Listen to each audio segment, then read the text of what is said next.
बेडग मंगसुळी रस्त्यावर पाटील वस्ती नजीक चारचाकी वाहनाचा पाठलाग करून सिनेस्टाईलनं त्याच्याकडील रोख रक्कम 7 लाख रुपये लुटल्याची घटना समोर आली आहे।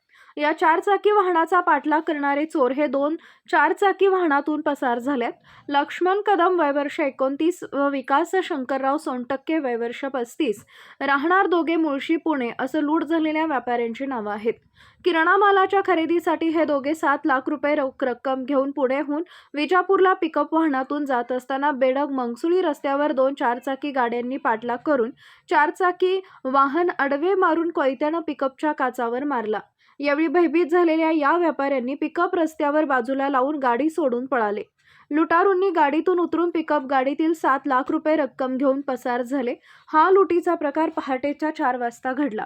या घटनेची माहिती मिळताच ग्रामीण पोलीस ठाण्याचे पोलीस निरीक्षक अजित सीत हे फौज फाट्यासह घटनास्थळी दाखल झाले असून अधिक तपास मिरज ग्रामीण पोलीस करत आहेत। माझं नाव विकास शंकरराव सोनटक्के। मी पुण्यावरून आलो। माझ्या मागून त्या ह्याच्यापासून आपलं कुठलं वाटे त्या ब्रिजपासून माझ्या मागं गाड्या आल्या दोन। असं माझ्या वाटलं नाही की हे करतील म्हणून इथं आले परत गाडी लावली त्यांना आडवी डोलीवर गाडी लावली। मी त्यांना साईड उतरले कोयता मारा सगळे 5-6 जण होते। त्यांच्या सगळ्याच्या हातात कोयते होते मोठमोठा इथलाले काचावर मारला माझ्या गाडी परत त्यांना आडवी लावली। मी काढाय गेलो गाडी खाली गेली विजापूरला मला नाही चाललं होतं किराणा दुकान आहे माझं। गाडी 7 लाख रुपये कॅश केली कोयते मारले आणि आम्ही पळून गेलो ती वाचवण्यासाठी तो कॅश घेऊन फरार झाले।